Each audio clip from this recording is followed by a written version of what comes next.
Wel, there we are, bore da, good morning, croeso, welcome, mae'n neis i'ch weld chi, it's nice to see you. And we continue our morning, this morning, our studies looking at various Bible characters. And this morning I want to look at the character of Sarai with you. Now, Sarai became known as Sarah. God changed her name from Sarai to Sarah. So if I get mixed up as I'm going along this morning, you know what's happening. Sarai was the wife of Abraham.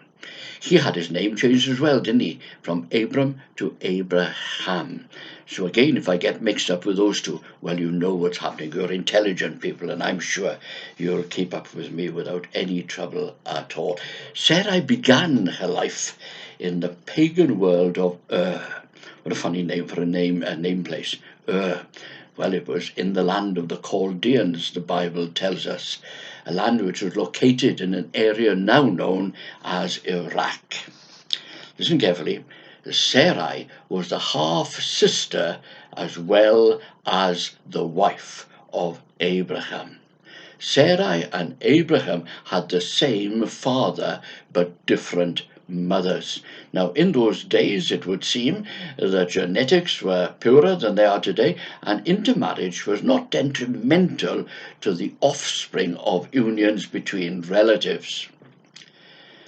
When Abram encountered the living God for the first time, Abram believed him, believed God, and he followed after him. He obeyed God's command to leave his home to go to a place he had never heard about, much less seen. And Sarai, his wife, went with him. Now, no housing, no modern conveniences. The journey, which was a long one, must have been very difficult for them all, especially for the ladies. Now, amongst the to's and fro's, there were many problems. But we find in the scriptures that Sarai was loyal to her husband. For instance, what about this? On 2 occasions, because of Abram's fear of the inhabitants of the land in which he sojourned, Abram pretended that his wife, Sarai, was his sister, and laid him open to rebuke by ungodly kings. God intervened to ensure Sarai's safety and well-being, but it nevertheless was a dreadful thing that Abraham should do and that Sarai should have to endure.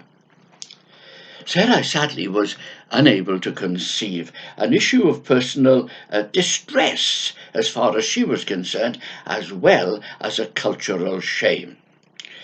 Abraham was worried that he would have no heir, he would have no heir. But God gave Abraham a vision in which he promised him a son, and his descendants would be as numerous as the stars in the sky. But Sarai remained childless. 10 years, the Bible tells us, after God had made this promise to Abram. Sarai, following cultural norms, suggested, would you believe, that Abraham have a child with her servant Hagar. The child born of that union would be counted as Sarai's. A surrogate transaction, I guess. Now, Abraham believed, and Hagar, Sarai's servant, conceived a son and called him Ishmael. But the Bible tells us again that Hagar, the servant, began to look at Sarai with contempt. And Sarai, in response, began to treat Hagar, her servant, very harshly, even cruelly, so much so that Hagar had had enough and ran away. Now, some years later, God reaffirmed his covenant with Abraham and changed his name. Abraham became Abraham, meaning a father of multitudes. And God also changed Sarai's name. Sarah became Sarah, and that means the mother of many nations, the mother of nations. God told Abraham that he would give him a son through Sarah. God remained faithful to his promise, and in due course gave Abraham and Sarah a son. They named him Isaac. And Sarah said, let me read her recorded words to you. God has brought me laughter, and everyone who hears about this will laugh with me.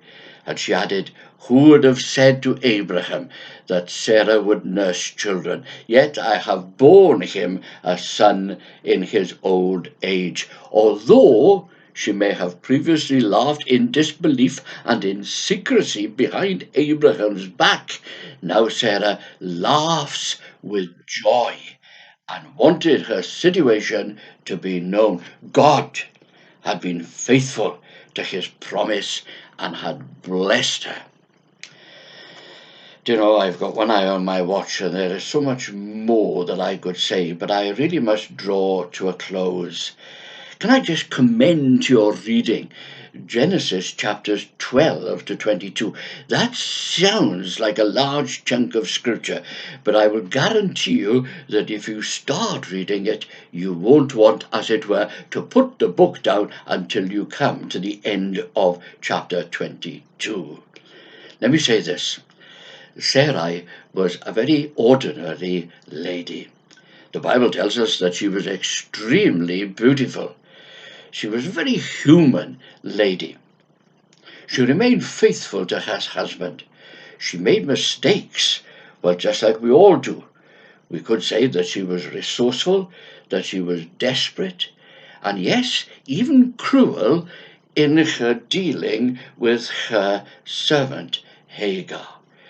We could say as well that she stepped ahead of God and she tried to handle God's business on her own, on her terms.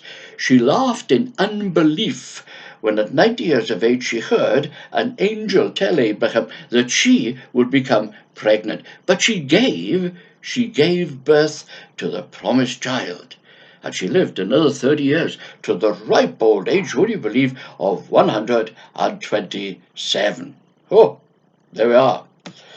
Sarah willingly left her home and stepped out into the unknown to follow Abraham as he followed the directions of God, who she, Sarai, was totally unfamiliar with at that time. She endured much to provide an heir for her husband and to keep her husband safe in dangerous lands. Now, in the end, she had faith enough to believe that she and her husband, at the ages of 90 and 100 respectively, would produce that promised heir, Isaac.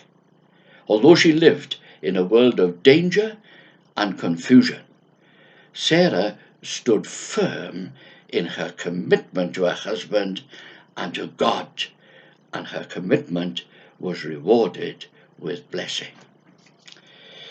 In the story of Sarai, who became Sarah, we find grace changing desperation into true faith. We see grace turning manipulation and cruelty into gentle obedience. We see grace transforming Sarai into Sarah. The Apostle Paul sums up our entire Christian life, from redemption and sanctification on earth to our glorious eternal welcome into heaven. In 2 Corinthians chapter 8, and I think it's verse 11, we read this, and we all, who with unveiled faces contemplate the Lord's glory, are being transformed into his image with ever increasing glory, which comes from the Lord, who is the Spirit. Hallelujah. Wonderful words. Good, I'm going to finish there. The Lord bless you, and I'll see you again soon. Bye now.